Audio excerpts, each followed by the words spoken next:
tale as old as time, stale as it can be, recycled and tame, so much more the same, unfortunately. Maybe just a change, singers that aren't fake, but the suits are scared, no one is prepared. Disney's bland remake, all of it's the same, never a surprise. But you'll watch it all, 'cause Disney's got your balls, as the critics sigh. Even what is new makes no freaking sense. Really goddamn odd, the film viewers forgot what wasn't half as dense. Certain as the cash, the studio will rake here a second time, song spread for rewind, Disney's bland remake. Who cares if it blows? We're rolling in the dough. Disney's bland remake.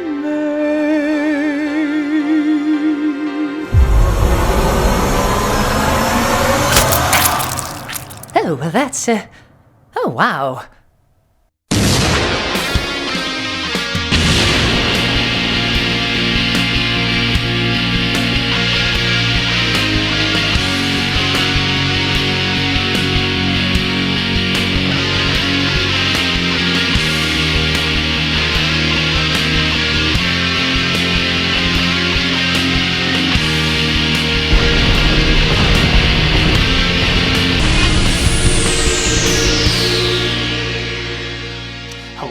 I'm the Nostalgia Critic. I remember it so you don't have to. And welcome to the final installment of Disney Live Action Remake Month. La la la la la la la la la la. For the final one, let's talk about one of Disney's most beloved animated films, if not their most beloved animated film, Beauty and the Beast. With its amazing animation, stunning music, and unforgettable characters, it received a standing ovation at the New York Film Festival, was the first animated movie to be nominated for a Best Picture Oscar, and is regarded by many to be one of the best animated movies ever, if not the best. Yeah, remake that shit.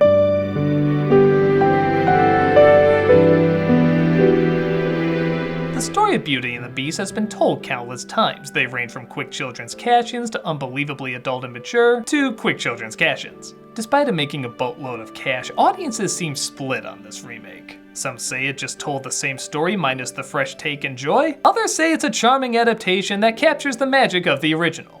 I say you're full of shit, Knox. Is there any wiggle room for us purists that love the original so much? There's a lot to talk about, so let's get right to it. This is the live-action remake of Beauty and the Beast. Oh look, they changed the logo again. Remember when they used to be clever and unique? Even the slight changes to the Disney format are becoming formulaic. As before, we get a backstory about a selfish prince who threw parties for only the most beautiful people in white bedsheets. Oh, how divine, glamour, music, and magic combine. Wow, that singing is beautiful. Don't get used to it. Ever as before, literally line for line, an old woman knocks on the door and asks for shelter, offering him a single rose as payment. But she warned him not to be deceived by appearances. When he dismissed her again, the old... But he didn't dismiss her again. She just started glowing and he backed off. Literally a stained glass window is being more consistent than you right now. As punishment, she transformed him into a hideous beast. Like seriously, the CGI on him was hideous. The prince and his servants were forgotten by the world, for the enchantress had erased all memory of them. Yes, that's how we handled that plot hole, but fear not, we will create many more to confuse you. The title is shown just like in the last film, Belle's home is shown just like in the last film, and the same song with the same angelic voice is sung just like in the last film. Ooh, yeah, note 3. You lost me after note 3. And you're Clearly trying not to get me back. The same old bread and rolls to sell. I've done a whole editorial about Emma Watson's painful auto-tuning and lack of emotion, but don't worry, the auto-tuning disappears when she talks. The lack of emotion, on the other hand... I didn't want to come back. Have you got any new places to go? Actually, maybe her whole performance needs auto-tuning. There must be more than... Okay, no more auto-tuning. Christ, you sound like Stephen Hawking's voice box. So Belle is not only a bookworm, but the only bookworm in town. If it isn't the only bookworm in town. I'm so glad they decided to humanize her with more faults. But even that's not impressive, as there's only 12 books in this library/church? That's like saying you're a movie buff if you've only seen 8 films. And they're all pure flicks. Nah, okay, I'll buy it. Just stop singing. You sound like Tina from Bob's Burgers. Of course, we see the handsome Gaston has the hots for Belle, having just returned from battle. But ever since the war, I felt like I've been missing something. This creative choice adds a lot to his story and character because... I don't know, it's something different. Something you'll notice very quickly is while the song numbers clearly have a lot of work put into them, they still somehow seem slow and lifeless. Good day, we Call this bacon. One coffee, flowers, 10 yards. Excuse me. I'll get the knife. The original has the advantage of being animated. It can exaggerate everything and get the timing perfect, practically leaping off the screen. But still, why does it seem like there's so little energy here? Look, there she goes, the girl is so peculiar. Look, there she goes, the girl is so peculiar. Well, if I could borrow from another terrible cinematic musical. As bad as Greatest Showman got, it still was quite a spectacle when it came to the musical numbers. This is because not only is the movement keeping the energy up, but so are the camera angles, the editing, and what's being focused on. The majority of beats in every song have something visual keeping you connected to it.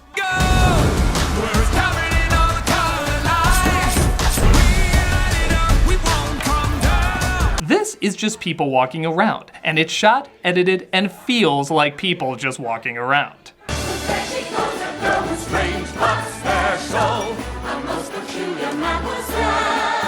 Also, Belle is the only one who wore blue in the original, helping her stand out. Here? Who gives a shit? She's from Harry Potter. That's interesting enough. Wonderful book you have there. Have you read it? Well, not that one, but you know, books. Much like the script, I didn't read it. Look out! The one good scene in the movie! How does a moment last forever? How can a story never die? I'm serious, this edition, though not sung very well, is filled with so much heart and emotion. In this one scene, through lyrics, paintings, and expressions, we know who he's singing about and what she meant to our leads without specifically addressing her. Please, just tell me one more thing about her. Except when they do. Papa, do you think I'm odd? Odd. You're forgettably bland. Odd would be a step up. Back in Paris, I knew a girl like you who was so Different. People mocked her. Please, just tell me one more thing about her. Your mother was Say it. Say it. fearless. Odd! It should have been odd! He said how much he admires uniqueness and how being odd isn't bad. My heart was this close to melting. And what did you go with? Fearless. Oh wow, I'm instantly gonna forget about this scene. Right? So, what can I bring you from the market? The market. In the original, it was the fair. She was just at the market. Why the hell are you traveling a great distance for what's literally in your front yard? Is it Walmart? Are the prices so good that we're traveling for? A rose? Like the one in the painting? You ask for that every year. Okay, bring me a hairy CGI man with a rose if we want to hammer this in. And so, to add even more dimension to humanizing Belle, she apparently invents the washing machine. Yeah, that's a thing. What's he doing? The laundry. Wow, Belle really is Jesus. In that Jesus invented the chair, clearly established in the Passion. Aren't these too popular enough you don't have to have them invent shit? Now, in the original, Belle is seen as odd because she's a bookworm that keeps to herself. But seeing how that was the kids' version and this one wants to be more adult, let's Belle it out even more! What on earth are you doing? Teaching another girl to read isn't one enough. We have to do something. I'm gonna write up a plan to get her back, that is if I knew how to read or write! They do have an evil plan, though. They knock over her washing machine! And it's really not shot like a big deal. It's only a few seconds, they don't even focus on her looking angry. I actually feel more sorry for this guy. The attention seems to be focused on him. When will people just let women use washing machines? My God, that sounds sexist, Beauty and the Beast. Gaston approaches Belle and suggests they become an item, but Belle turns down his wedding proposal despite him never giving a wedding proposal. Some of us have changed. I'm never going to marry you, Gaston. I'm sorry. Now, of course, in the original, we see the beginnings of Gaston's cruel nature and Belle's frustration reaching her peak. Here, it's just another scene. Yeah, look at how angry he looks in the original. He says Belle's gonna be his wife. He marches off super angry after getting this whole big wedding proposal thing put together. Here, there's none of that. He looks more like, I'm in the mood for nachos. Maybe pizza? No nachos. Belle even goes into her big Madame Gaston song, and it doesn't feel warranted. You see, time passed in the original, so you can feel the emotions rising even when they're not on screen. It also allowed for a location change, so you're not getting tired of looking at the same place for too long. But in this order, not only are we stuck in the village for longer than we need to be, but Belle just comes across as bland whining after bland whining. There's no break from it. I want adventure in the great white somewhere. Yeah, along with your mother back, your father talking about her more, girls reading, patenting your washing machine, a rose, Gaston not asking you to marry him even though he didn't ask you to marry him. And word of advice, don't smile when you're singing what you're frustrated about. I say that's child actor stuff, but you were a child actor! Belle's father gets lost on his way to presumably the greatest market in the world and stumbles across the Beast Castle. He finds it's filled with all sorts of nightmare utensils, charming little friends, as he's intimidated by the place and escapes. Wait, roses. I nearly forgot. I promised Belle a rose. Sure, this place is haunted and I was fleeing for my life, but a rose! When am I gonna come across that? The beast captures the father, though, as the horse goes back to Belle and she demands that she's taken to him. Pleasant weather than horrendous winter? I must be in Chicago! Such a wide range of expressions from Watson, isn't it? In the animated one, she holds her father's belonging close to her and looks worried. Here, she doesn't even glance at the damn thing. It just looks like she's been asked a hard math question. What's the square root of 329? Oh. It gets even better when she finds her father locked up and the beast confronts her. The film takes what was an emotional moment of fear and discovery and almost fast forwards through it. Look at the time it takes for every character to come to their decision. Belle has to think before offering up her life. Beast has to think before realizing he may have a way out of his damnation. The reveal of him is slow, letting her reaction sink in to what she's about to do. But that movie was an hour and a half, and this is but a mere 2 hours, 10 minutes. We gotta bullet point this shit! Quickly offering up her life. Punish me, not him. Check. Quickly revealing the beast. Check. Quickly having Beast realize what this could mean. Oh, we didn't even have time for that. Okay, whatever. Emotions are secondary in a romance. Why else would they show Beast and Belle together as little as possible? Not even kidding. Remember when the Beast sees her crying and feels bad and then decides to give her a nicer room while also being domineering? How he's trying to be sympathetic, showing some emotion, but losing it again when he brings up the West Wing, establishing a mysterious connection to it? Going back and forth, establishing what a tortured character he is, trying to be kind, but he's too filled up with anger from years of isolation. Making Belle's new environment all the more uncertain and frightening, making the danger, fear, and captivity feel all the more real. All gone! Yes, really. Now it's Cogsworth and Lumiere doing all that, because they didn't give them much time earlier for whatever reason. We don't even have a breakdown from Belle realizing the sacrifice she made. She just walks blandly through the palace with no fear, no intimidation, no nothing. Oh, but don't worry though, the Beast is even less interesting. Even taking away how distracting his CGI is, even though it originally was gonna be makeup. It's like Superman's CGI upper lip, except it's the whole thing. But listen to this line from the original. Have you thought that perhaps this girl could be the one to break the spell? Of course I have. I'm not a fool. Well, guess who goddamn is? She's the daughter of a common thief. This beast hates that she's in a nicer room, roaming around the castle, and has to be told that she's the one that could possibly break the spell. You're making her dinner. You gave her a bedroom. It's the most ridiculous idea I've ever heard. Charm the prisoner. Okay, look, the other beast is a brute, but he still has some connection to an intelligent, emotional human being. That's what Belle has to discover. This one's just a dumbass. He's not intriguing, he's not smart, there's no sympathy, so there's no relating to him. Between both their lack of being invested in anything, I think the real couple I want to see get together in this is these two.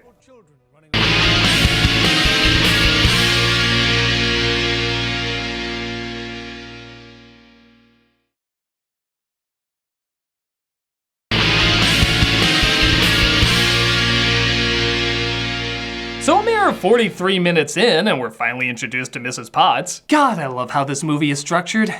As we're given, frankly, a confusing connection between the credenza and the wardrobe. Maestro, your wife is upstairs, finding it harder and harder to stay awake. She's counting on you to help us break this curse. Literally, that one line is the only thing that shows those two characters have a relationship. Do you follow it? Why is she tired? What does it mean that she's tired? Why is she upstairs? And don't they see each other or talk to each other at all? The place is big enough that they could work out something. We see her come to the balcony and the stairs seem big enough to support either of them. Why don't they see each other at all? You know, I already have one romance with a ton of plot holes I don't care about. Don't try to shoehorn in another. Belle is shown the dining room and we partake, of course, in the big showstopper, Be Our Guest. As the dining room proudly presents... Our leftovers, in every meaning of the word. The music number is honestly okay, despite Ewan McGregor as Lumiere sounding like a drunk Pepe Le Pew. Go on, unfold your menu, take a glance and then you'll be our guest. But because there's no real fear or danger built up, this doesn't feel as much as levity as much as obligation. We're not doing this to lift the emotional intensity Belle has gone through because, you know, that will require an emotion out of Belle. They're doing it because it'd be crazy not to do a song this popular. Plus, more creepy teapot faces. Am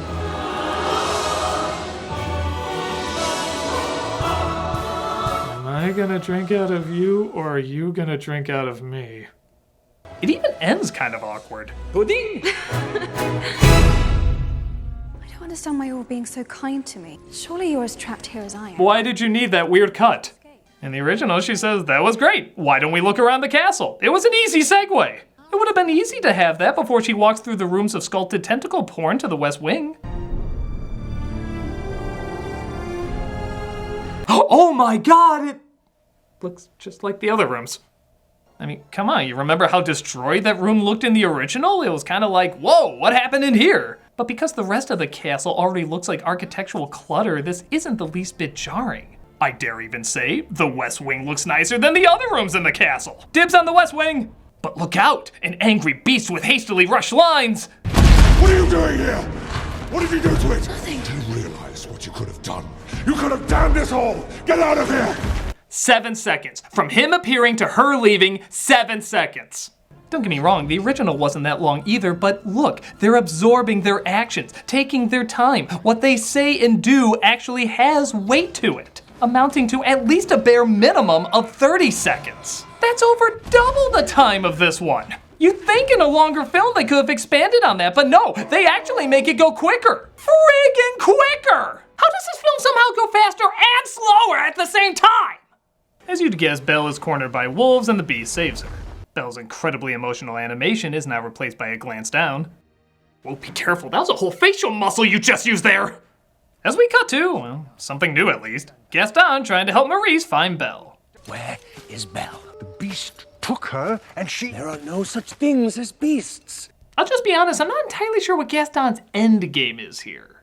He didn't believe Maurice, so why did he think he would find Belle? Did he even believe she was gone and not at home? Maybe he's just trying to get friendly with her. I will feed you to the wolves! Well, maybe not. That's no way to talk to my future father-in-law now, is it? You will never marry my daughter. Now kindly help me find her, you clearly well-balanced human being. Oh, down I go. So Gaston goes from 0 to murder pretty quick, leaving Maurice to be eaten by the wolves. The town beggar finds him later and nurses him back to health. Not entirely sure where this is all going, but I'll wait it out to be disappointed.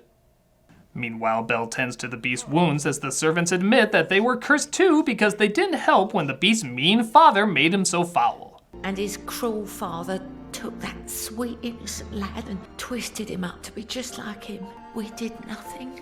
We'll, of course, never see any of that apart from this pointless flashback of his mother dying. But it's okay, the more we don't show the Beauty and the Beast interacting in a movie called Beauty and the Beast, the more things will fall into place. With the eyes, but with the mind. And Therefore, as winged Cupid. Oh yeah, an hour 10 in. I guess we can start having some chemistry now. The other film would only have 20 minutes left. Romeo and Juliet's my favorite play. So many better things to read.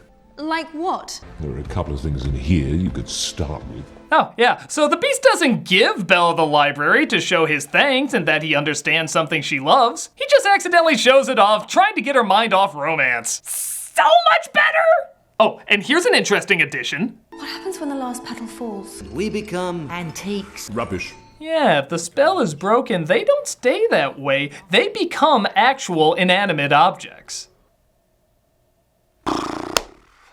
So, I hate to keep saying this, but in the goddamn original, when they're doing the song numbers and being friendly, there's an underlying fear that they'll stay that way, but they at least have been like that for years. They can survive. Here, they will literally die. Why the friggin' hell are you singing and dancing? In fact, isn't Belle kind of selfish knowing this could be their last days and she's just bonking up with the Beast? Shouldn't everyone be in an awkward position right now?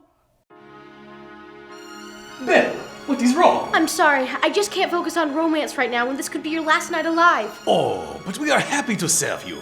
There is no pressure to fall in love with the Beast. What? Oh, nothing. I didn't say anything. Oh God, what have I done? Falling in love with the Beast will break the curse? But you're not supposed to know that, or it's less likely to happen. No, that's fine. I'm glad you told me. I'm just gonna go fall in love with him and not think about it at all. But the knowledge is just going to get in the way. No, I'm sure I can make this work. I'll make it work. You're right, I can't make this work. It's all I can think about. Oh God, what did I have to tell you? I just can't get my mind off of it now. I don't even know where the soul of a candlestick goes. Do I have an afterlife, or do I just... Oh God! Okay, I'm gonna go invent the toaster or something. I'm so sorry I couldn't help. Where does the soul of a candlestick go? Where does the soul of a candlestick go? We do get a legit nice moment with them talking on a bridge, followed by a weird as hell moment of her getting sucker punched by a snowball.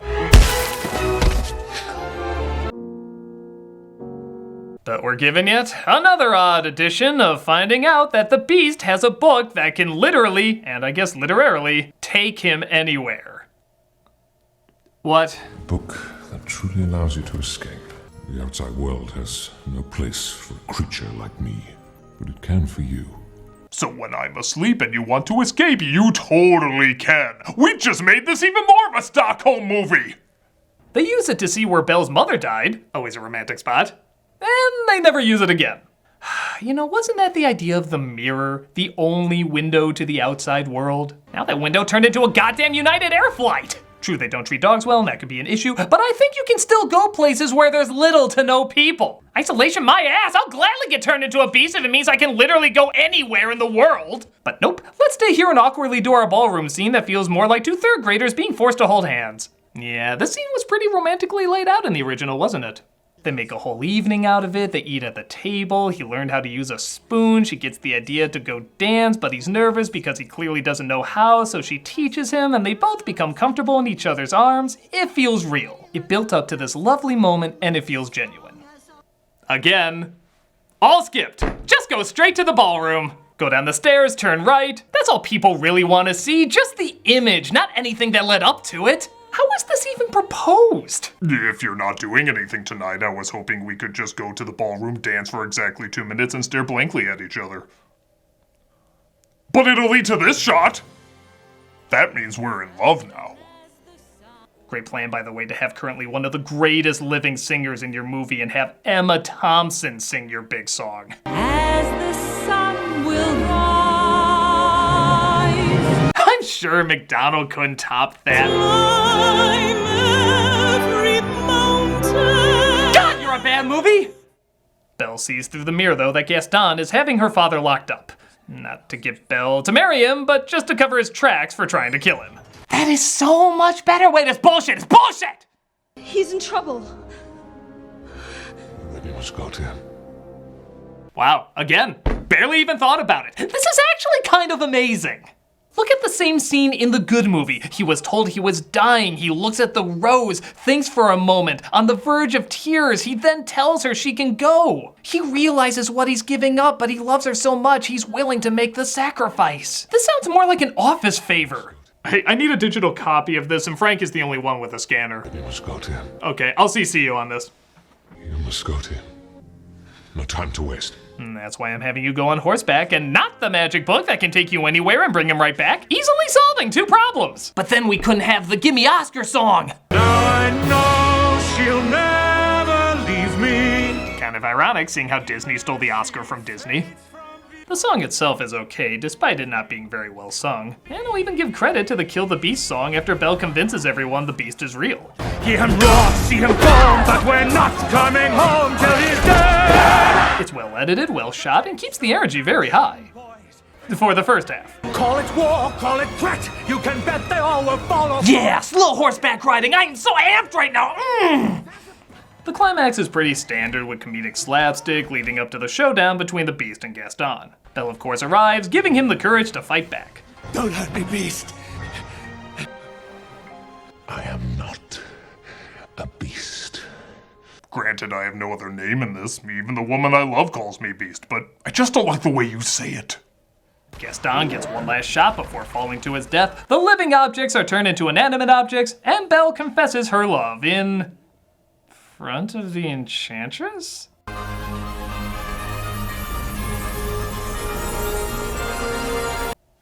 That's right! The beggar woman was the Enchantress the whole time! And on top of transforming the Beast and everyone back to normal, well, mostly normal, this blink is weird.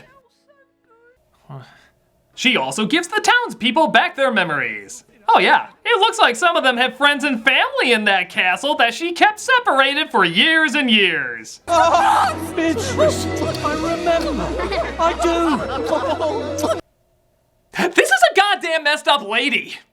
She's gonna punish the servants with death if the Beast doesn't fall in love. She erased all memory of government, kept families apart, pretty much altered this entire world, and for what? So they could learn overcoming prejudice comes down to beastly violence? So she could let another selfish asshole ruin things while she watches and does nothing? That dude served in war too, why wasn't he given the Beast treatment rather than just watching him die? Her secretly viewing this doesn't make her an all-knowing angel, it makes her a friggin' psychopath! She is a goddamn psychopath! This movie is messed up.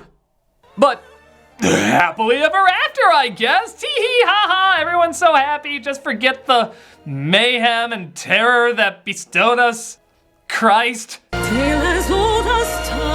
And look, the best singer actually gets the finishing song up, not quite.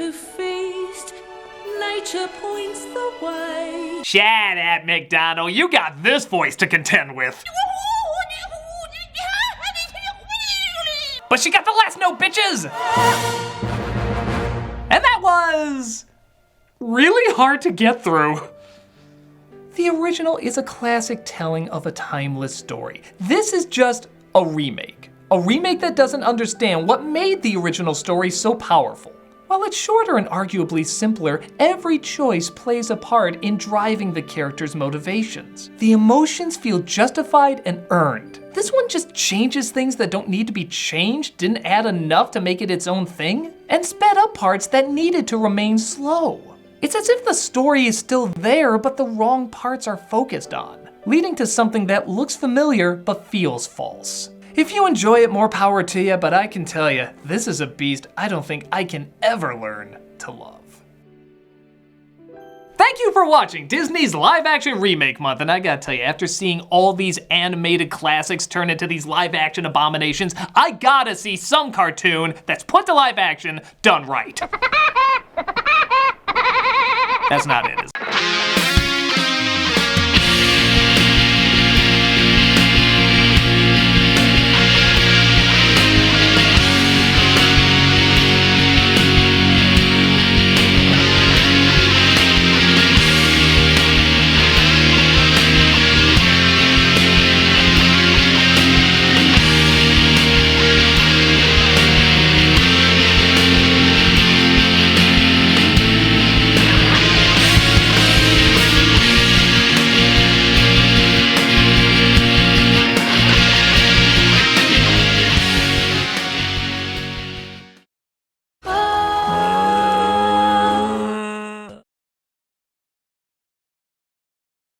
Hey, Doug Walker here doing the charity shout out, and this week we are doing 2 seconds or less.